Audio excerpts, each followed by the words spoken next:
খেটে খাওয়া মেহনতি কাটতেই পারে নিশ্চয়ই। আমি তো দেখুন, আমি তো অভিনেত্রী মানুষ, আমি যা রোজগার করি টুকটাক আমার হলফনামা দেখলে দেখবেন আমি জবে থেকে দল যোগ করেছি তাতে আমার কম হয়েছে ইনকাম। কাজে সায়নী ঘোষ যারা বলেছিল সায়নী ঘোষের 30 কোটি টাকা ব্যাংক ব্যালেন্স আর 4-5টা ফ্ল্যাট ভেঙে সায়নী ঘোষ বাড়ি করেছে, তাদের থোতামুখটা পোতা করে দিয়েছি। মানুষের সেবায় নেমেছি। যেদিন 2021-এর এফিডেভিট দিয়েছিলাম যা সম্পত্তি ছিল যা টাকা ছিল তার থেকে কমেছে 2024-এ, এটাই মমতা ব্যানার্জি।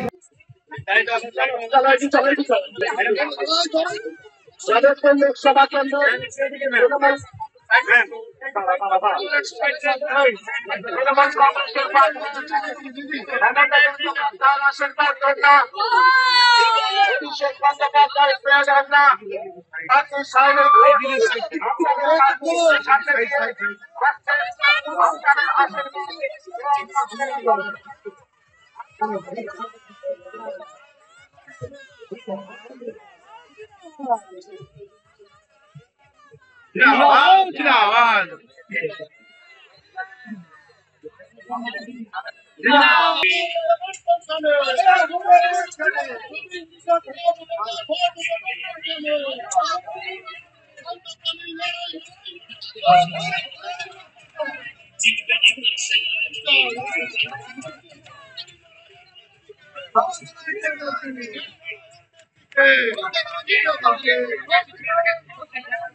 যাদবপুর লোকসভা কেন্দ্র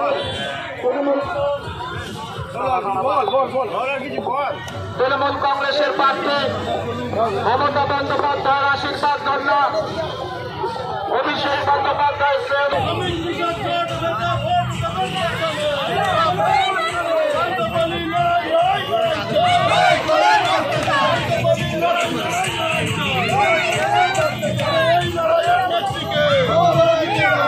উজ্জ্বল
আজকে বাংলাকে অপমান করেছে বিজেপি।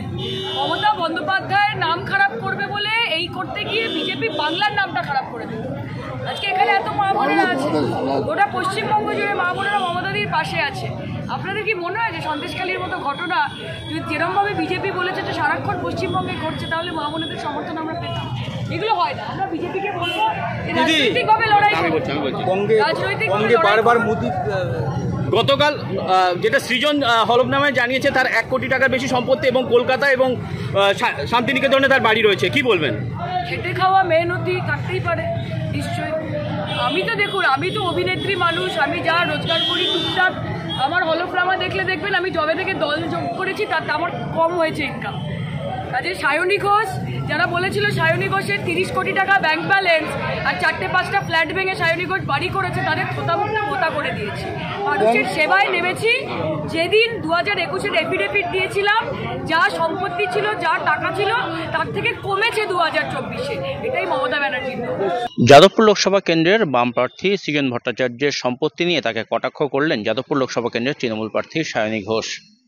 সৃজন ভট্টাচার্য খেটে খাওয়া মানুষ, তার কোটি টাকার সম্পত্তি থাকতেই পারে, কলকাতা এবং শান্তিনিকেতনে তার বাড়ি থাকতেই পারে, তিনি খেটে খাওয়া মানুষ, সেই কারণে তার সম্পত্তি থাকাটা কোনো অন্যায় নয়। এভাবেই কার্যত কটাক্ষের সুরে সৃজন ভট্টাচার্যকে কটাক্ষ করলেন যাদবপুর লোকসভা কেন্দ্রের তৃণমূল প্রার্থী সায়নী ঘোষ।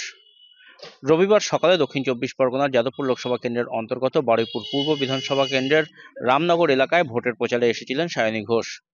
সৃজন ভট্টাচার্যের সম্পত্তি কোটি টাকার হলেও তৃণমূলে যোগ দেওয়ার পর সায়নী ঘোষের সম্পত্তির পরিমাণ কমেছে বলেই দাবি করেছেন এই তৃণমূল প্রার্থী। সায়নীর দাবি, 2021 সালে তিনি যখন হলফনামা দিয়েছিলেন বিধানসভা ভোটের সময়, তখন তার যা সম্পত্তি ছিল তার তুলনায় 2024 সালে তার সম্পত্তির পরিমাণ যথেষ্ট পরিমাণে কমেছে।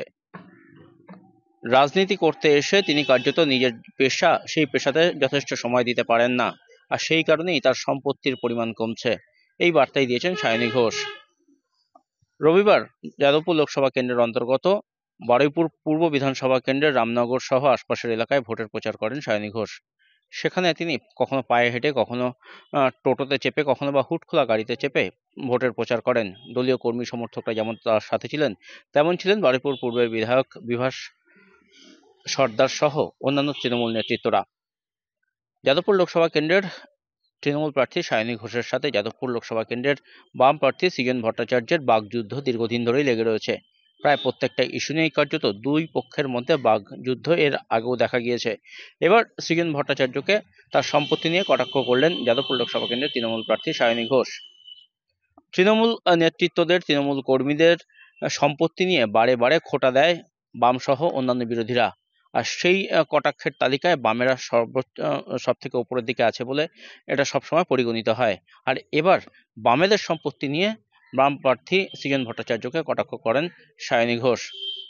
যেখানে কমরেডরা বা বাম কর্মী সমর্থকরা তারা বলেন তারা মেহনতি মানুষের প্রতীক, তারা মেহনতি মানুষের জন্য লড়াই করেন, খেটে খাওয়া মানুষের জন্য লড়াই করেন, তাদের অত কোটি কোটি টাকার সম্পত্তি নেই। কিন্তু সৃজন ভট্টাচার্য তিনি মনোনয়নপত্র যে জমা দিয়েছেন, সেই মনোনয়নপত্র জমা দিতে গিয়ে তিনি যে হলফনামা দিয়েছেন, সেই হলফনামাতে সৃজন ভট্টাচার্য যে নিজের সম্পত্তির পরিমাণ ঘোষণা করেছেন, সেখানে দেখা যাচ্ছে তার কোটি টাকার সম্পত্তি রয়েছে। পাশাপাশি তার দুটি বাড়ি রয়েছে, একটি কলকাতায়, অন্যটি শান্তিনিকেতনে।